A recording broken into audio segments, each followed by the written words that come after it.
Do you want to know what it is? Control.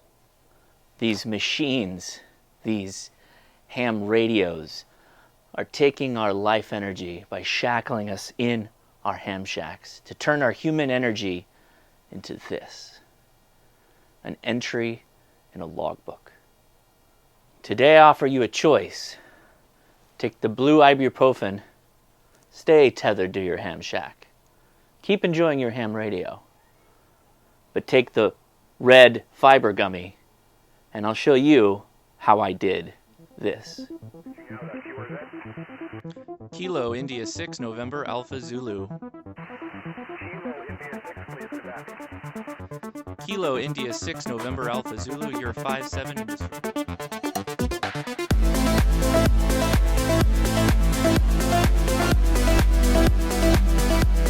How's it going, everybody? I am Josh at KI6NAZ. Thanks for working through that whole opening. But today we're talking about virtual reality. At the end of 2021, I picked up an Oculus Quest.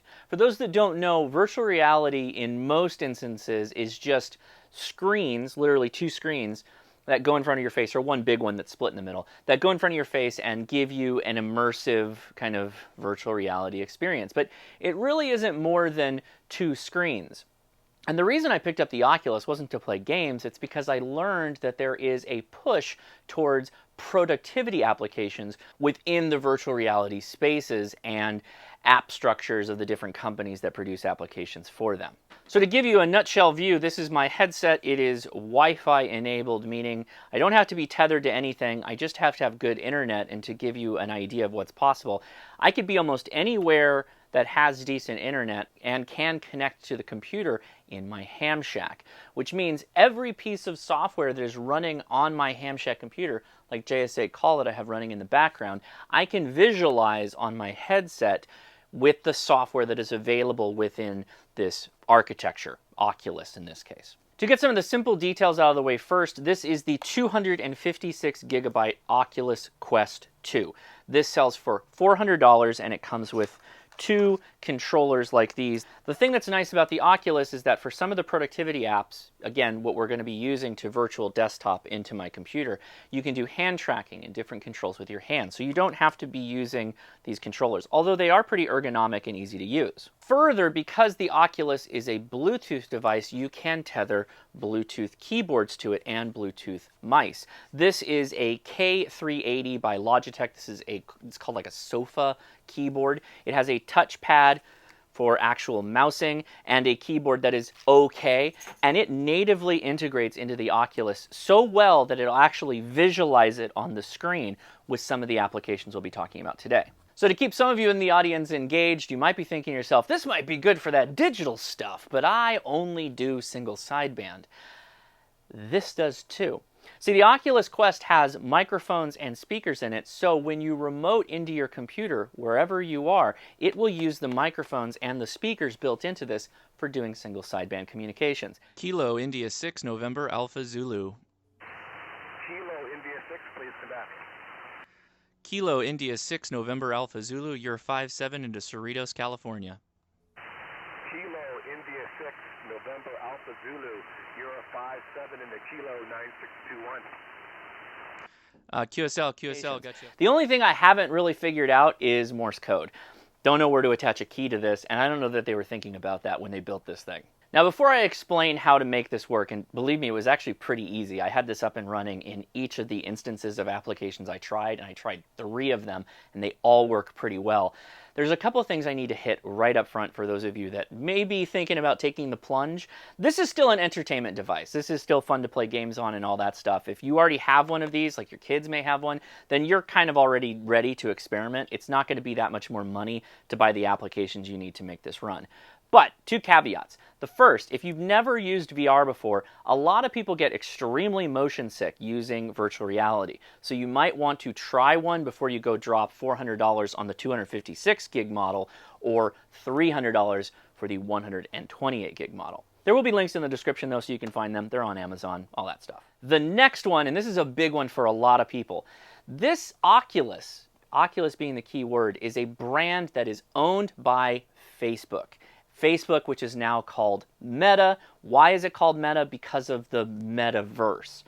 Zuckerberg and all the folks over at Facebook think that virtual reality is the future, and they're trying to dive in hard. But for all you Facebook not fans, you do need a Facebook account to be able to connect and use this. They are stepping away from that. Facebook has said that they are going to stop requiring a Facebook account to be able to use the Oculus. But for some of you, it's still a non-starter because Oculus is owned by Facebook. And eventually they're going to rebrand to Meta. So this is going to become the Meta Quest 2 or some name in the future. If you are anti-Facebook, you probably want to sit this one out, at least this device. There are other VR devices that should be able to do what I'm going to talk about today, but just keep in mind this is aimed at the Oculus Quest 2. I don't have any other VR, and I'm not really planning on making this a future endeavor of mine where I review VR products. I still just like to play ham radio. Third-ish caveat, this may not be for everybody because you kind of have to get used to controlling this thing. It isn't just as simple as going around and touching the knobs and all that stuff on your favorite radio, or even using a mouse and keyboard. Although with the adaptation of the Bluetooth keyboard with touchpad, it's a lot easier. There are 3 applications that you're going to want to check out if you're interested in doing this. One of them is a one-time purchase. It's Virtual Desktop, and it's on the Oculus Quest store. You just download the app and you can get started. These all require some kind of server to be ran on your computer that you want to remote into, and the process is very simple and very similar for all of them. Download a piece of software, use a code to sync them up, you're done. The next 2 are vSpatial and Immersed. vSpatial is $4.99 a month to connect to a computer that is on the same network as your Oculus Quest. It jumps up to $9.99 if you want to connect from anywhere that you have a good internet connection from your Quest to your home computer. This is something that you may want to activate when you go on vacation and then cancel the subscription. I don't know how much you would use this outside of that, but vSpatial is probably the best in show as far as visual quality for reasons I will show. And the last application is Immersed. Now the prices for Immersed vary. There is the free version, which I'm kind of unsure which capabilities you can actually tap into, and if you start going a little hog wild within the application, you could find yourself getting bumped into a subscription tier you might not want to be in. The next level is $15 a month. And that gives you the ability to remote in plus virtual desktop. So it will actually, if I have two monitors behind me, it will add 2 additional monitors up to 5 if I wanted to do that. Immersed is the best at interface control. Immersed will actually overlay a virtual keyboard on top of the keyboard you're using physically, right? And so it's actually really easy to use if you like to use a keyboard and a mouse. It's very easy to set up. Also, it supports hand tracking and hand controls, which makes it really easy to use when you're in virtual reality, instead of having to grab one of the controllers and point around that way. The last level is $30 a month. You don't need to mess with this unless you have a team of people that you all want to have connect to your Ham Shack computer for some reason. Okay, so the first one we're going to look at is vSpatial. vSpatial gives you the most Minority Report vibes of a VR application for interfacing your Ham Shack computer. Okay, so now I have a proper Bluetooth keyboard connected, so I'm going to hide this keyboard. I'm going to switch to the K830, which is what I use. So this now, this little trackpad, you may not see the trackpad, but I am manipulating that little trackpad on the right physically in space. But as I type now, you can see the keys light up. So when you're in front, you can see all that goes there and gets, copied to the buffer, although that went nowhere. But if I go in here and I click and I say, test or yes, this is actually something you have to get used to. It's not easy to do, typing without seeing the keyboard. Even though if you are a touch typer, it's kind of an interesting thing to do for the first time. So I can send hi, test if I wanted to, or I can just say, no, you know what, I don't want to do that. We'll get out of there, and I'll just use the little trackpad here to send a heartbeat message, which we'll send right now. In the meantime, I can queue up a video while we're going on here. Baofeng is the best radio. Learn about the I think what they're Baofengs really while saying is we it's are the best sending radio for $25 data here. or under $40 or along those lines.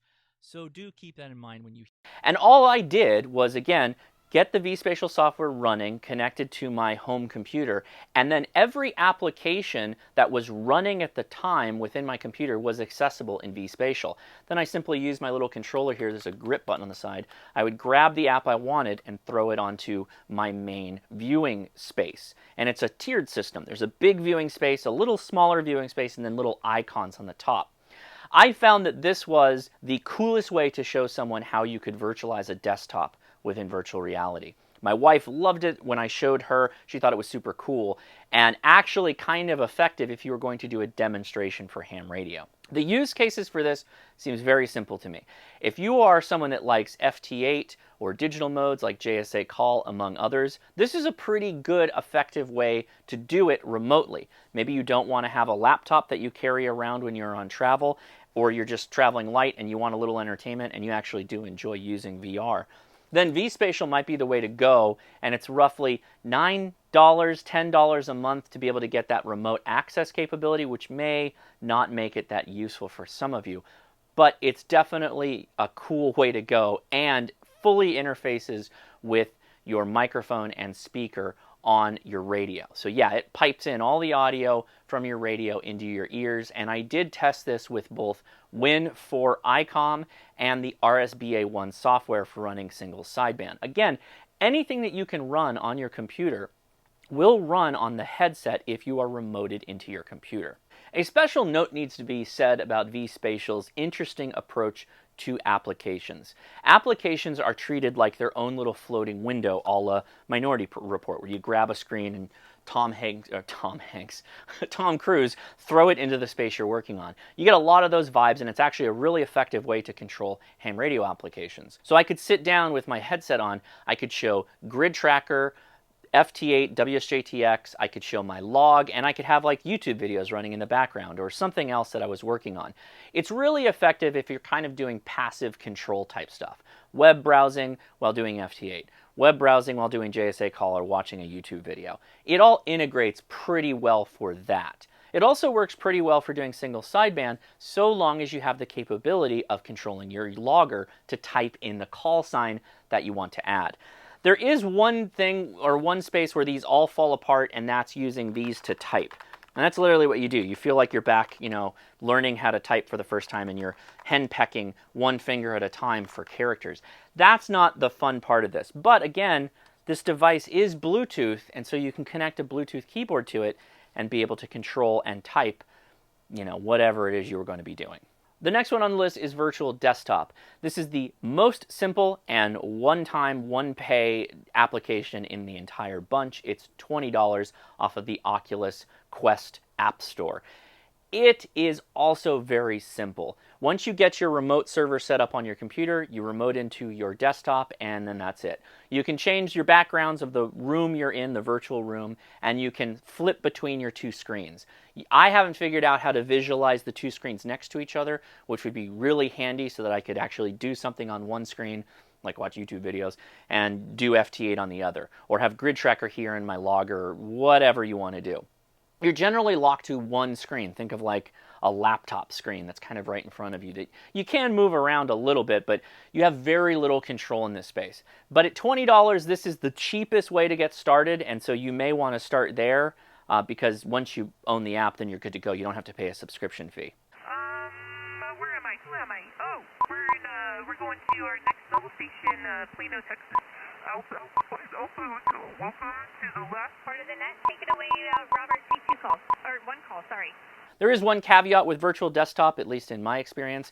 The keyboard and mouse, when I would bind them to my headset, it only seemed to work when I was using the primary screen, so my bottom screen of my remote computer. If I tried to use the upper screen, then this stopped working and the mouse stopped working, and I actually had to use the controller to switch to the lower screen again. Most ham radio stuff can run on one screen, so this isn't that big of a deal, but if you want that whiz-bang cool look, you probably still want to be in the vSpatial land.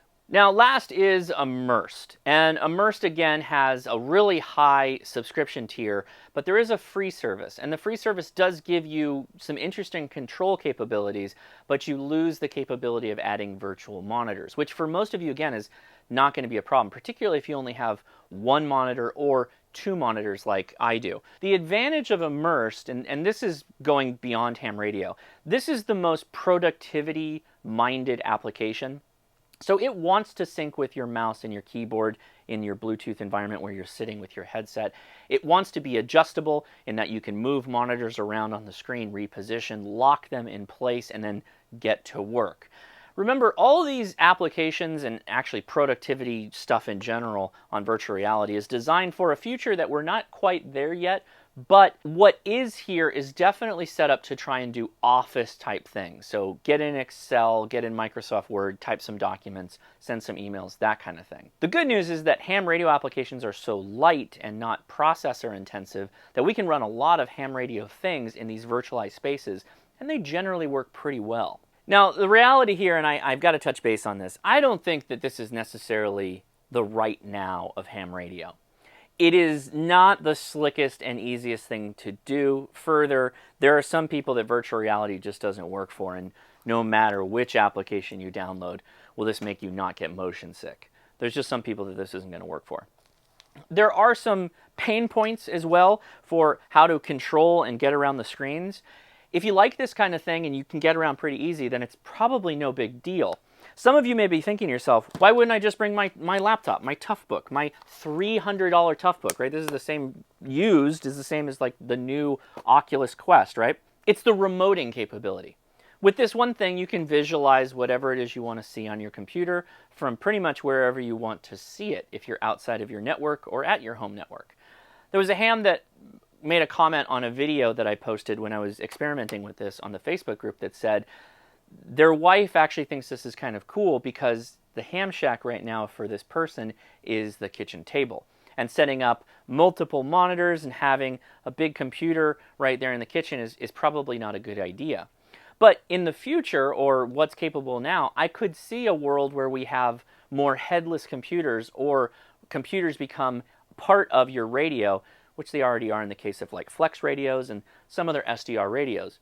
With my 7610 being connected to the internet or my network, there is a future where maybe I only need a headset to connect directly to these type of radios and don't need a computer necessarily. I feel like that's something that's future. This is very like futurist type stuff we're talking about, although it is now, but the capability of what's possible I think is going to grow immensely over time. Now, because I also think this is important, virtual reality is an enclosed system, right? You are being displayed the world through the lenses of your virtual reality display. Literally, it's like a monitor that you wear on your head. There is another type of reality, mixed reality, and it's called augmented reality. Something like Jerry Ellsworth's Tilt 5. With an augmented reality system like the Tilt 5, the capability there is you wear a headset, but that headset can see into your real world. And the device can put images or video on this screen that you wear on your face.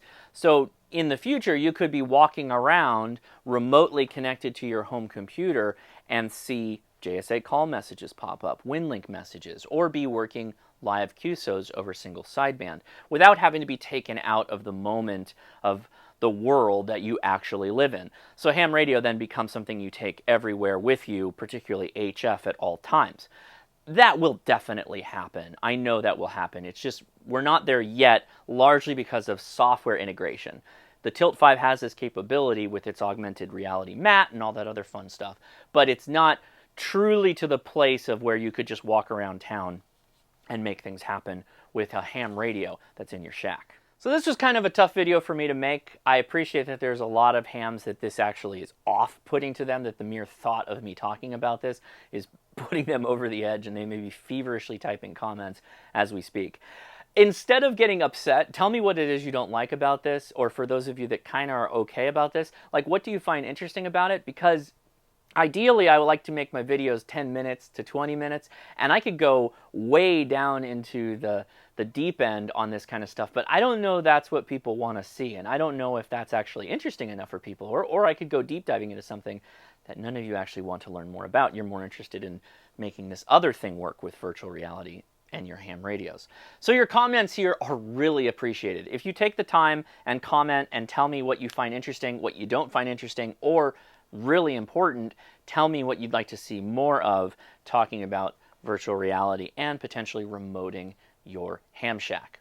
I'll state again, I'm not recommending this replaces your portable laptop. I'm not recommending you don't do POTA or you take this outside and you only do remote ham radio to your... I'm not saying anything like that. I'm saying this is cool. I find it cool. Maybe you do too. I'd love to hear your thoughts on it. So take the time, if you could, comment below. It does mean a lot to me. And if you enjoyed this, give me a thumbs up. If you're new here, maybe you're a VR person, ham radio's great. Wireless technology is where it's at. And no, it's not your phone, right? You actually are in control of this radio. AT&T can't control you when you're on ham radio. Anyway, I am Josh, KI6NAZ. Really appreciate you watching this if you got all the way through it. And 73.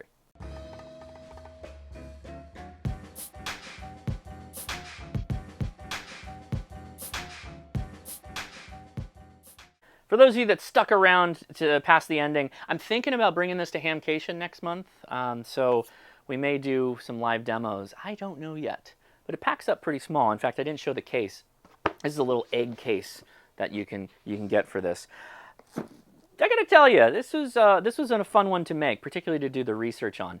I got a couple servers I got to go uninstall now because I'm thinking about downscaling to just immersed, and I've obviously paid for virtual desktop, so I'll probably just keep that and sally forth. All right, guys, see ya.